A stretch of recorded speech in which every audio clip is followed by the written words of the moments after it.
de que hay administraciones salvadoreñas que se pelean totalmente con los demócratas y se viran por completo con una administración. Bueno, no sé en la historia salvadoreña si lo habíamos visto, ¿verdad? Yo creo que esta es una torpeza en cuanto a la política exterior que El Salvador mantiene con Estados Unidos, Marvin. ¿Qué puede decir sobre esto? Bueno, perdimos conexión con Marvin. Bueno, esperemos que se vuelva a conectar. Bueno, aquí está ya.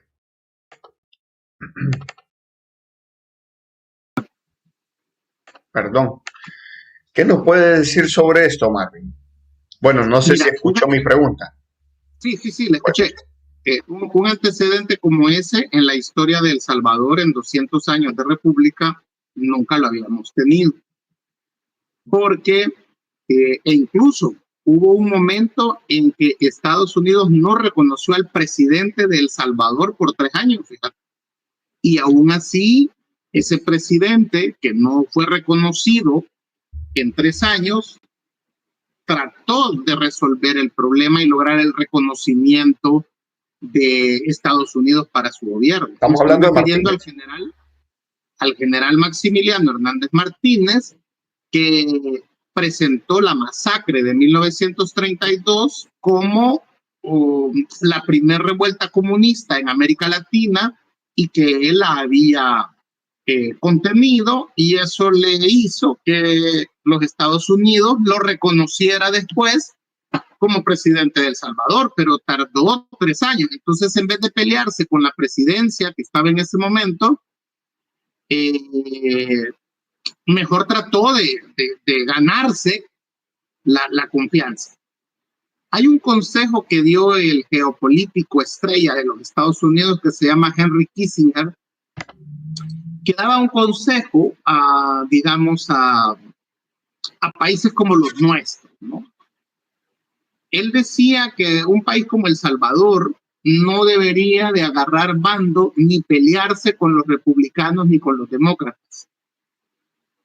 Debería de mantener, un país como El Salvador, debería de mantener amistad con los dos partidos.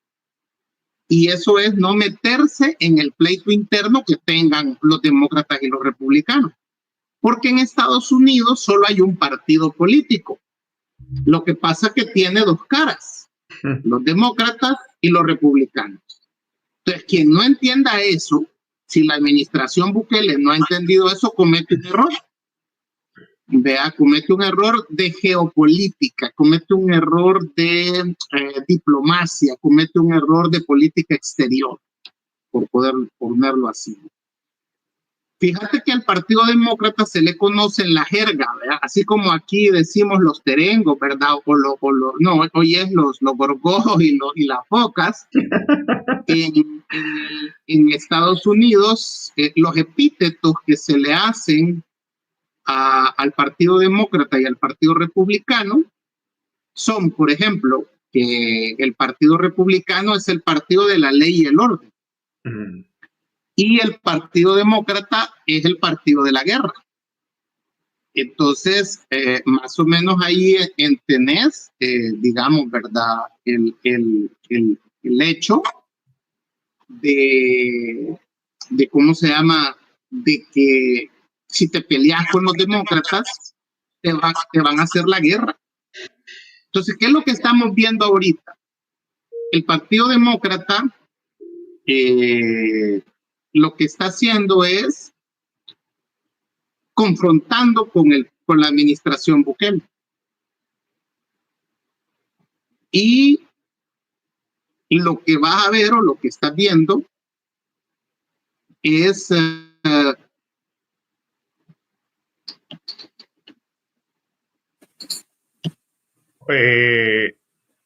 hola Marvin.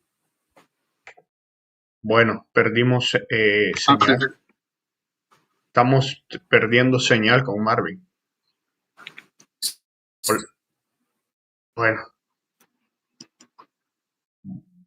Bueno, ahí se está cambiando de posición Marvin. No sé qué pasa. Fíjate que se apagó de repente el teléfono. No sé, por ratos pienso que es el OIE, ¿verdad? Que como me lo tiene hackeado, de repente Lo, lo, lo pinchan. lo trastorna. O no sé si es el teléfono, ¿verdad? Que es de mala calidad. También podría ser. O el satélite Cuscatlán también no está Entonces, lo que llegando te bien quería la decir, señal. retomando, entonces, los demócratas lo que están haciendo con estas venidas a El Salvador es tendiéndole una trampa al presidente Bukele para cuando ellos controlen el Congreso, que eso puede suceder el próximo año. Ojo, en Estados Unidos el próximo año, en noviembre, hay También. elecciones legislativas. Ahorita los republicanos tienen el control de la Cámara Baja por 3 diputados y tienen el control del Senado por 4 senadores. Entonces, que eso cambie en la próxima elección de noviembre es bien fácil, pues, porque no es que los republicanos tienen 60 diputados y los demócratas 5. Entonces, que le dé vuelta a los demócratas a la correlación de fuerzas en el legislativo estadounidense es sumamente fácil, teniendo en cuenta que Donald Trump está cometiendo una serie de errores políticos y económicos que a mucha gente la van a obligar a salir a votar por los candidatos demócratas. Entonces, yo creería que eso tarde o temprano le va a pasar factura al presidente Bukele, porque estos congresistas están viniendo en el plano personal, no están viniendo en misión oficial. Y por eso el presidente siente que no tiene por qué recibirlos, que no tiene por qué darles el estatus de congresistas, a pesar que lo son, ¿verdad? Porque no vienen en misión oficial. Incluso déjame decirte que la Embajada de los Estados Unidos en San Salvador no los acompaña, ¿verdad? No anda con ellos, como generalmente lo hacen cuando viene un congresista o un senador estadounidense. Entonces, todo esto tiene mucho que ver porque es una orden que ha recibido la Embajada de San Salvador del Departamento de Estado, la Embajada de Estados Unidos. Pero abre las puertas para que cuando los demócratas tengan el control del Congreso, ¿verdad? Que en este caso es la Cámara Baja, ellos puedan formar una comisión, primero para investigar todo este caso de Gilmar Ábrego y todo el caso sobre violaciones a las leyes estadounidenses que pudieron haber cometido al traer a venezolanos o, digamos, gente que estaba bajo un estatus de protección de alguna manera, llamarle TPS, llamarle asilo, llamarle parole humanitario, ¿verdad? Y que pues El Salvador los acogió violando una resolución de las Cortes en los Estados Unidos. Entonces pueden hacer una comisión para investigar eso y muchas otras cosas más. A eso sumarle digamos, las fuertes palabras de Norma Torres al secretario de Estado Marco Rubio, ¿verdad? A la hora de interpelarlo sobre cómo está ignorando, por ejemplo, los vínculos entre la MS-13 y el gobierno Bukele. Entonces, yo lo que te puedo decir es de que el consejo de que nunca tomes bando con un partido o que no te pelees con alguno de los dos partidos es válido para un país como el nuestro, porque en el futuro puede montarse una comisión y pueden haber sanciones para El Salvador que las puede aprobar la Cámara Baja o el Senado o ambas cámaras, ¿no? Entonces, acordate también que es en el Senado donde se plantea la lista Engel y la lista Magnitsky, y este Senado en manos demócratas puede presionar al Departamento de Estado que actualice la lista Engel y que meta más funcionarios del gobierno o que meta empresas o empresarios o políticos vinculados a nuevas ideas en el tema, digamos, ¿verdad?, de la lista Engel. Puedo ponerte un caso. El Congreso puede presionar al Departamento de Estado a que meta al presidente de Nuevas Ideas a la lista Engel por el tema de COSAVI, por ejemplo, ¿verdad?, por corrupción, ¿verdad?, porque no se tiene claro qué es lo que ha pasado en COSADI, y las sospechas son que COSADI sirvió para lavar dinero. ¿Cuánto? ¿Vea? Entonces, esas son las posibles repercusiones que pueden haber en el futuro. Ahora, lo que hay es, si tú te fijas, una mayoría republicana. El gobierno Bukele tiene un acuerdo con el Partido Republicano, con la administración Trump, y por lo menos los congresistas han decidido respetar ese acuerdo que tiene Trump con Bukele, porque Bukele le está ayudando a hacer realidad el tema, por ejemplo, de las deportaciones. Acordate que una de las promesas en la campaña de Trump era que iba a deportar a todos los indocumentados, y Bukele le está ayudando a cumplir esa promesa. Entonces, los senadores y los congresistas republicanos entienden que le está ayudando y por lo tanto no van a molestar a un aliado de Trump. Entonces, así se explica eso. Pero los demócratas están haciendo su trabajo político al venir, ser humillados por la administración Bukele, que no les permite ver, que no los recibe con el estatus oficial, porque no vienen en visita oficial, sino que vienen en carácter personal. Y eso, pues, lo que está haciendo es preparando el terreno para que, así como ves que agarraron a Norma Torres, agarró a Marco Rubio, las audiencias contra el gobierno Bukele en el futuro pueden ser así de fuertes, ¿verdad? Las sanciones y las presiones de todo tipo. En este caso no hay una política exterior.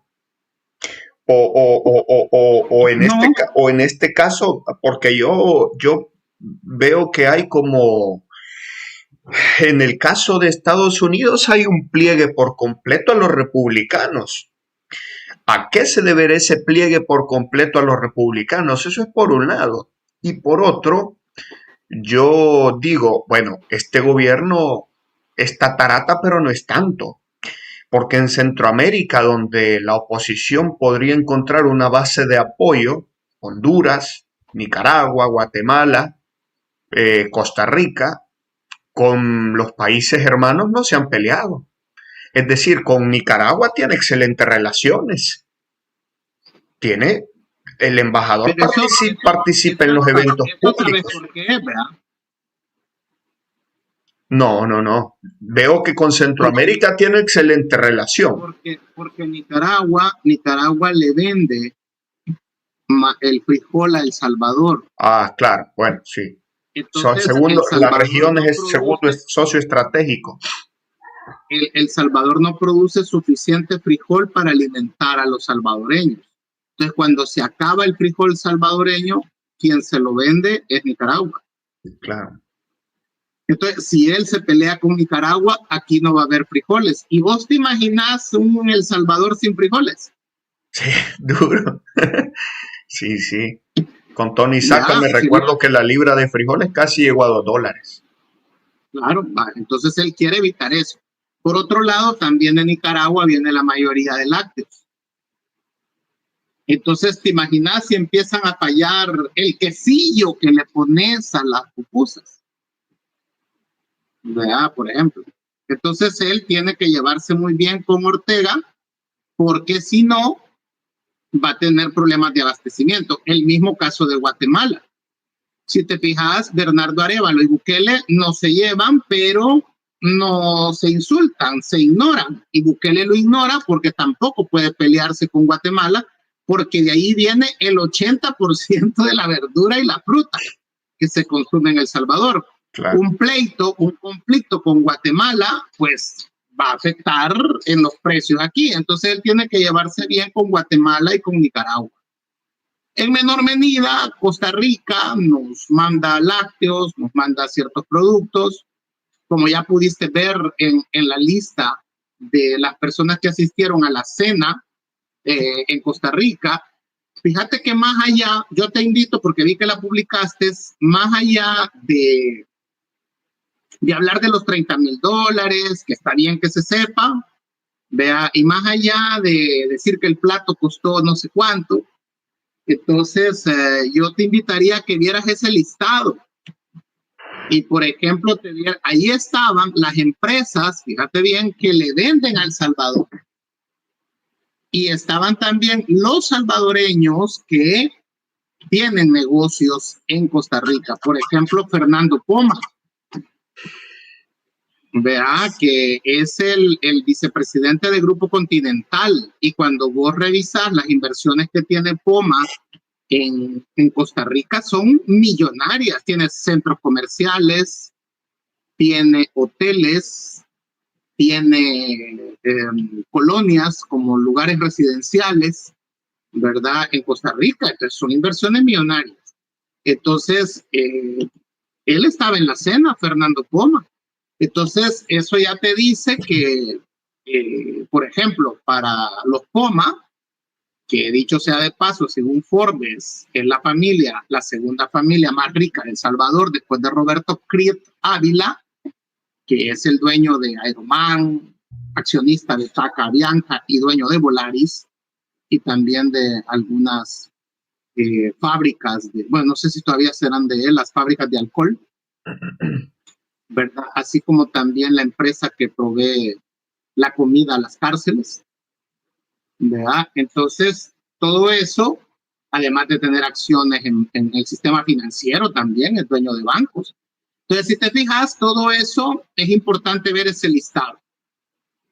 Interesante ver que la primera dama no fue ese viaje, fíjate, fue la mamá. Entonces, la mamá del presidente Bukele hace las veces de primera dama, si te fijas en esa cena. Entonces, para mí, el listado, aquí aplica la antropología. Para mí, el listado me ayuda a perfilar, digamos, cuál es la intención de ese viaje, en realidad. Vea, si te fijas, ese viaje aparentemente no fue para nada. Vea, no fue más que llevar ayuda a Costa Rica, que no sé qué tanto la necesitaba Costa Rica, pero sí sirvió para proyectar a El Salvador y proyectar al presidente Bukele en Costa Rica. Ahora, eso te está diciendo cuál fue la verdadera intención de ese viaje, entonces.